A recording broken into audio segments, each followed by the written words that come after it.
March 22, 2025. நான் உங்கள் RJ smiley பேசிகிட்ருக்கேன். இன்றைக்கி இருந்து டெய்லியும் ஒரு ஆடியோ சும்மா அப்படியே பாட்காஸ்ட் மாதிரி போடலாம் அப்படின்னு ஒரு ஐடியா. வெளியில் இந்த பைக் சவுண்டு, கார் சவுண்ட்லாம் கேட்கும். அதெல்லாம் கொஞ்சம் பெருசாக எடுத்துக்காதீங்க. ஏன்னா ஒரு ஃப்ளோவில் நம்ம இப்போ பேச ஆரம்பித்தா தான் டெய்லி இப்படி பேச முடியும். அதை யோசிச்சுட்டு வீட்டிலேருந்து நைட்டு பேசலான்னா எடிட் பண்ணி போடுறதுக்கு லேட் ஆகிடுது. இதுனா டப்புன்னு போகிறோம், வேஃபார்ம் பார்த்து கட் பண்ணி போட்டுடலாம். சரி, விஷயத்துக்கு வருவோம். அதாவது லைஃப்பில் நம்ம எல்லாருமே ஏதாச்சும் ஒரு ஆப்பர்ச்சுனிட்டிஸ், ஏதாச்சும் ஒன்று நடக்குமா அப்படின்னு நமக்கு ஒன்று தோணும் தெரியுமா? நம்ம லைஃப்பில் ஏதாச்சும் ஒன்று சக்ஸஸ் பண்ணிடணும் அப்படிங்கிறது எல்லாத்துக்கும் ஒரு தாட் ப்ராசஸாக இருக்கும். அது நடக்குமோ நடக்காதோங்கிறது வேறு. சில பேர் ஓகே அப்படி நடக்கும் அப்படிங்கிற நம்பிக்கையோடு ட்ரை பண்ணுறாங்க. சில பேர் நடக்காது அப்படின்னு சொல்லி பாதி பேர் விட்டுறாங்க. இன்னும் சில பேர் பண்ணலாமா வேணாமான்னு யோசிச்சிக்கினே பண்ணினே அப்படியே போகிறது.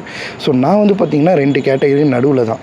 சம்டைம்ஸ் சரி பண்ணுவோம், எவ்வளோ தூரம் போகட்டும் அப்படின்னு சொல்லிட்டு பண்ணுறது.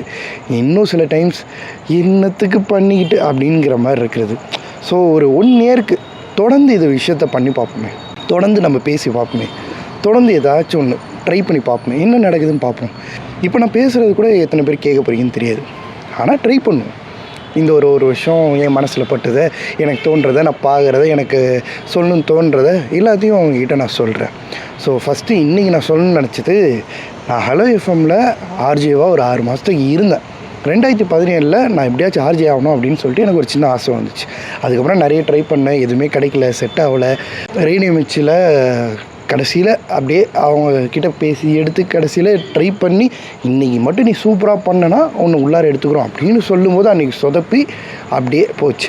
அதுக்கப்புறம் ஃபியூ இயர்ஸ்க்கு அப்புறம் 2023 திரும்பி இன்னொரு வாட்டி அதேமாதிரி ட்ரை பண்ணி கடைசியில் ஒரு 6 மாதத்துக்கு நான் ஆர்ஜி ஆகிட்டேன். பட் அவங்களும் உனக்கு அந்தளவுக்கு திறமை இல்லைப்பா, நீ இன்னும் நிறைய ப்ராக்டிஸ் பண்ணணும் அப்படின்னு சொல்லி 6 மாதத்துக்கு அப்புறம் அனுப்பிச்சி விட்டாங்க. ஆனால் அந்த 6 மாதம் ஆர்ஜிவாக இருந்து நிறைய விஷயம் கற்றுக்கிட்டேன், அதில் சந்தோஷப்படுறேன். ஆனால் அதனால என் லைஃப் மாறிடுச்சா, சந்தோஷமாக இருக்கே அப்படின்னு கேட்டிங்கன்னா இப்போ அதை விட ரொம்ப வருத்தமாக இருக்கிறேன்.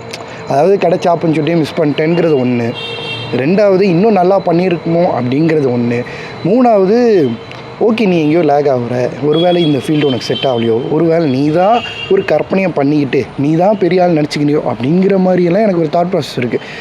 பட் ட்ரை பண்ணுவோம். கிடச்சி ஓகே ஆகி உள்ளார போனால் நல்லது. கிடைக்காம இருந்துச்சுன்னா ஏதோ நமக்கு மனசுக்கு பிடிக்காமல் ஏதோ ஒன்றுங்க தப்பான வழியில் போகல, கரெக்டாக ஏதோ ஒன்று நமக்கு இது செட் ஆகும், நம்மளால் நிறைய பேருக்கு ஏதோ ஒரு பிரயோஜனம் இருக்கும், நம்மளால் என்டர்டெயின் பண்ண முடியும் அப்படின்னு நினச்சி காலை வைக்கிறோம். இது தப்பான ஒரு வழியில் நம்ம போகிறது கிடையாதுல்ல. அதனால இந்த ட்ரீம் தப்பாக போய் முடிஞ்சாலும் சக்ஸஸ் ஆகலனாலும் பிரச்சனையே கிடையாது, நம்ம ட்ரை பண்ணலாம். ஆனால் ஒரு வேளை நம்ம தப்பான ஒரு வழியில் போகிறோன்னு அது தெரிஞ்சும் நம்ம போகணுன்னு வைங்களேன், அது தப்பு. அது இன்றைக்கூட நிறுத்திக்கணும். ஓகேவா? ஸோ இதுதான் அப்படியே இன்றைக்கி சொல்லணும்னு நினச்சேன். அதை தாண்டி பார்த்திங்கன்னா அரியர் எஃப்எம்மில் நீங்கள் நிறைய சப்போர்ட் பண்ணீங்க. பட் எப்பவும் போல் அதில் ஒரு சின்ன மிஸ்டேக் பண்ணிட்டேன். அதனால் ஓகே, ஏன் இப்போ 2 சேனல்லையுமே போட்டால் என்ன, நல்ல இது தானே. ஓகே, இனிமேல் அரியர் எஃப்எம்லையும் போடுறேன், இதுலேயும் போடுறேன். அரியர் எஃப்எம்மில் இருக்கிறவங்க நீங்கள் அதில் கேட்டுக்கோங்க. அப்படியே இந்த ஆர்ஜி ஸ்மைலியில் புதுசாக ஜாயின் பண்ணுறீங்கன்னா இதுலேயும் ஜாயின் பண்ணிக்கோங்க. 2 இதுலேயுமே இருந்துக்கோங்க. ஸோ எப்பவும் போல் சப்போர்ட் பண்ணுங்கள். நம்ம அதுக்கப்புறம் ரெவனேட்டரில் இருக்கிறோம், திரும்பி கலாம் 2020 ஒரு வீடியோ பண்ணலான் இருக்கிறோம். இந்த மாதிரி ஏகப்பட்ட ஃபீல்டில் நம்ம வந்துடுவோம். ஏதோ ஒன்று க்ரியேட்டிவாக நடந்துச்சுன்னா, நல்லது நடந்துச்சுன்னா ஓகே, இல்லைனா பார்த்துக்கலாம். ஸோ இன்றைக்கி இருந்து ஒவ்வொன்றா சொல்கிறேன். ரொம்ப வளவலன்னு பேசணும், அப்புறம் நாளைக்கெல்லாம் பேசுகிறதுக்கு கண்டென்ட் இல்லாமல் போயிடும். அதனால் எப்போவுமே சப்போர்ட் பண்ணுறதுக்கு ஒரு பெரிய தேங்க்ஸ். Love you. உங்கள்கிட்ட விடைபெறுவது உங்கள் ஆர்ஜே ஸ்மைலி.